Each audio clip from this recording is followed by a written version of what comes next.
Hola, buenos días, ¿cómo están?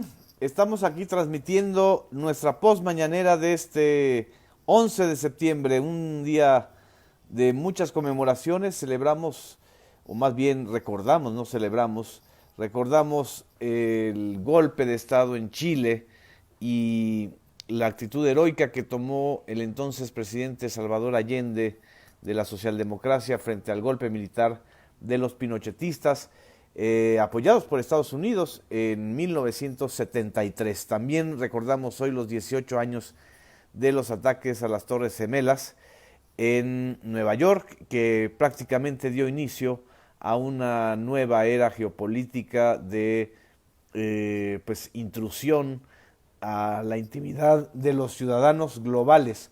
Desde el 2001 pues cambió la forma de viajar en los aeropuertos para todos aquellos que recordamos que antes no habían estas restricciones tan duras en los aeropuertos, porque se creó esta amenaza, y digo se creó porque nunca sabemos realmente si la CIA y las agencias de seguridad de Estados Unidos supieron realmente si había o no un ataque o un plan, el plan de atacar a las Torres Gemelas de Nueva York por parte del grupo de Osama Bin Laden. Esto de contexto histórico porque también la conferencia matutina de hoy estuvo llena de referencias históricas al fraude del 88, al desafuero del 2005, al modelo neoliberal que justamente empezó a imponerse en toda América Latina a raíz del golpe a Salvador Allende. En fin, muchas gracias a los que nos están viendo desde Querétaro, como Roberto Ontiveros, a Rod Frank, a Guadalupe Flores, buenos días, Ana María Vale Sánchez, muchas gracias. Desde Ciudad Juárez también nos está viendo Jacinto Domínguez, también Adriana Ortega recuerda a Salvador Allende el día de hoy, a Graciela Solache, que ayer no pude transmitir, tuve una reunión muy temprano, ya no pude hacer la síntesis del programa de bienestar que se dio a conocer el día de ayer, la instalación de la promesa de abrir 13,000 sucursales del Banco de Bienestar, y aquí está tan inquieta la Anastasia que también quiere asomarse a la transmisión el día de hoy. Saluda, Tanchita, saluda a todos tus fans y tus amigos. Tiene más seguidores, Anastasia, que uno mismo, pero bueno. ¿Qué fue el día de hoy? La conferencia matutina versó sobre, en primer lugar, el acuerdo con la última de las empresas transportadoras de gas, la empresa Fermaca, que celebró ya o llegó a través de el director general de la CFE a un acuerdo por el cual se van a renovar durante eh, pues 10 años más con la empresa Fermaca el acuerdo para la transportación de gas.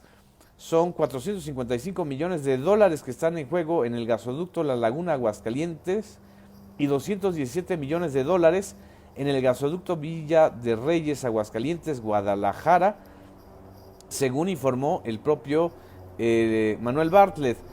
Fernando Calvillo Álvarez, presidente del Consejo de Administración de Fermaca, celebró el que se alcanzara este acuerdo y anunció que esta empresa, formada por fondos de inversión de las pensiones y de bancos de inversión, invertirá 12,000 millones de pesos adicionales, y este mismo mes, es decir, en septiembre, se iniciará ya la operación del gasoducto de La Laguna Aguascalientes. El tema es muy importante porque así se concreta ya pues digamos que la negociación de todas las empresas involucradas en los gasoductos o en la construcción de gasoductos y con la CFE. Para que vean ustedes que está muy inquieta la Anastasia y que quieres venir a comentar. Es que la Anastasia, cuando que también se habló de la caída del sistema, pues allá ella empezó a pensar que estábamos hablando sobre otra cosa.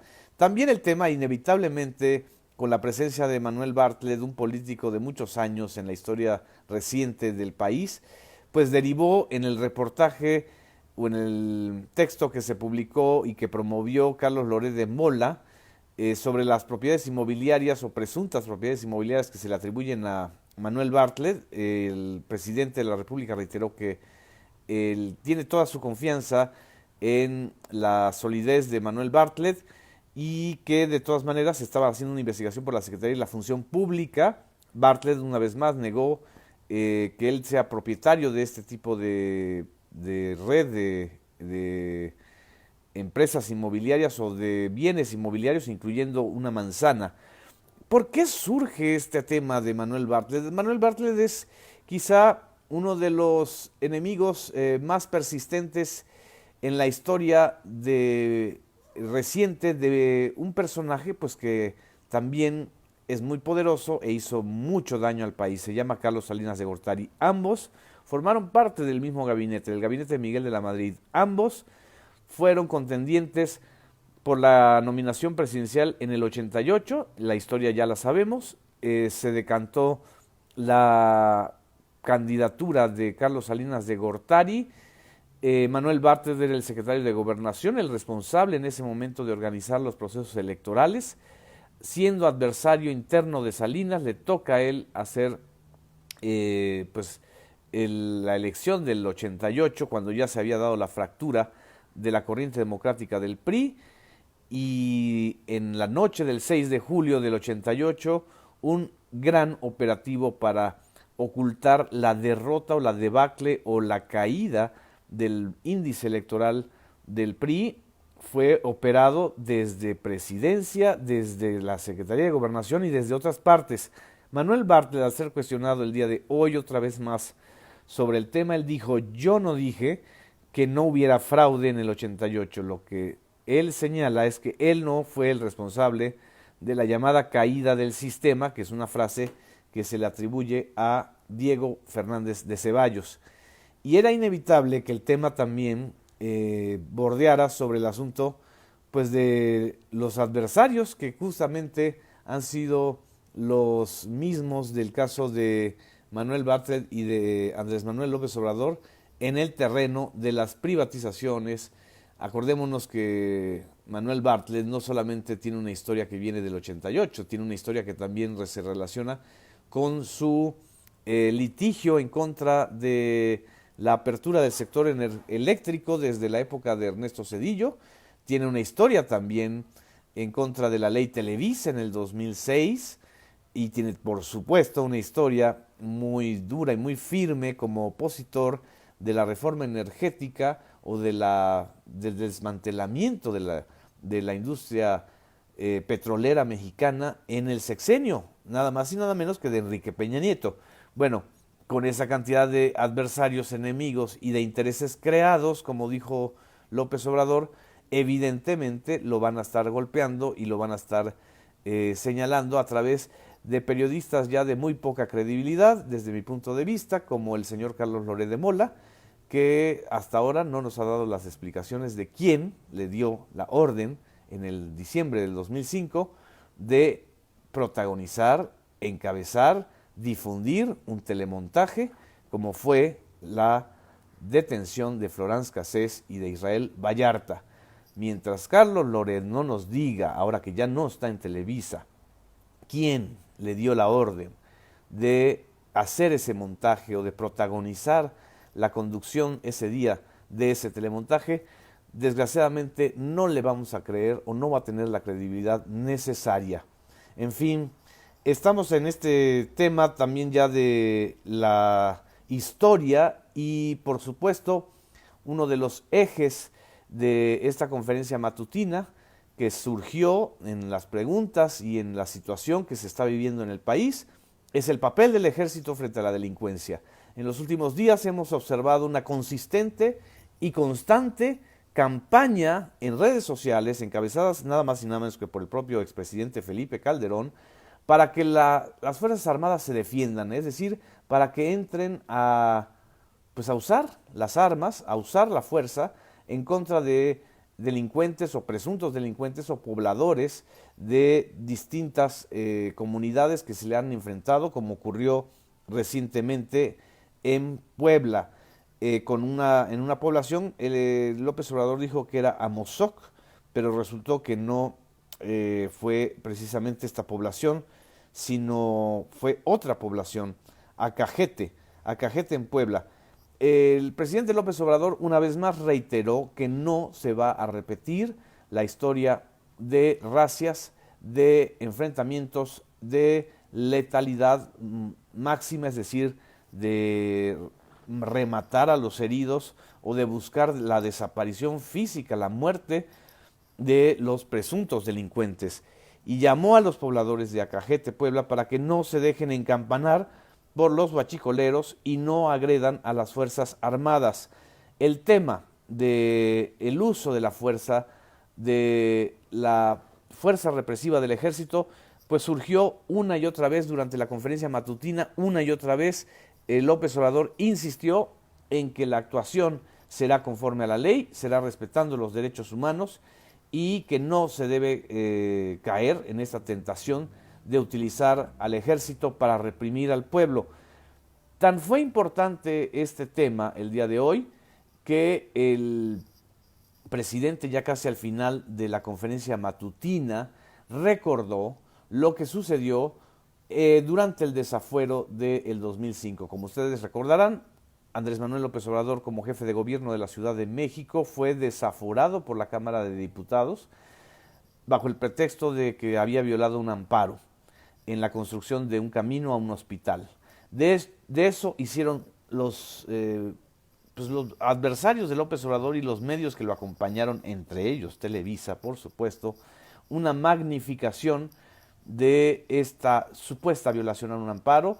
Lo llevan a desaforar porque el objetivo en realidad era evitar que pudiera contender como candidato presidencial en el 2006, y hubo una orden del presidente de ese momento, Vicente Fox, para que el ejército interviniera, reprimiera, por decirlo con todas sus letras, las manifestaciones que en aquella época se dieron en prácticamente toda la Ciudad de México y en buena parte del país. La grandeza como liderazgo, la leyenda reciente de López Obrador como líder social surge justamente de aquellas protestas cívicas contra el desafuero. Y esto fue lo que dijo López Obrador al recordar el papel del ejército en el desafuero. Vamos a escucharlo. El ejército, desde antes de la manifestación. Y el secretario de la Defensa en aquel entonces le dijo al presidente: con todo respeto, pido que me lo solicite por escrito.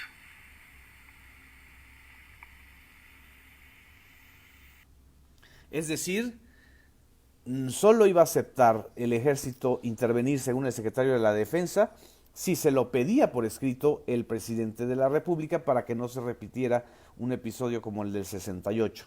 Pero el del 68 mexicano, la masacre de Tlatelolco. Pero vamos a escuchar esta segunda parte de este mismo tema.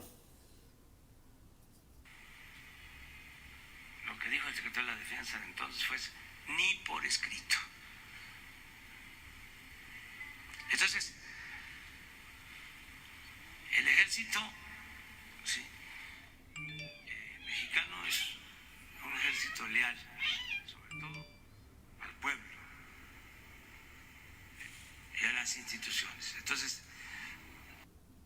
es decir, y aquí oyeron ustedes las reacciones de Anastasia, que siempre se interviene, el ejército mexicano se negó a intervenir para la represión contra la población en ese momento, que es uno de los momentos más importantes de la historia reciente de las alternancias y de la transición mexicana, cuando Vicente Fox, el primer presidente que no surgió del PRI, decide encabezar una campaña política judicial, una persecución en contra de López Obrador, que era jefe de la Ciudad de México o gobernante de la Ciudad de México, y el ejército se negó a reprimir y a intervenir.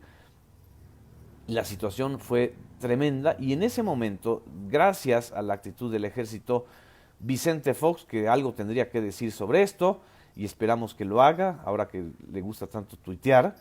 Vicente Fox reculó y se suspendió aquella operación en contra de López Obrador a través del desafuero. En fin, esto fue el día intenso de la conferencia matutina. También hubo un compromiso del presidente de la República de que se genere mucha mayor electricidad y a través de los ciclos combinados con gas natural en las penínsulas de Baja California y de Yucatán. Fue un tema que también ocupó buena parte de la conferencia matutina a raíz de este acuerdo con Fermaca y la Comisión Federal de Electricidad.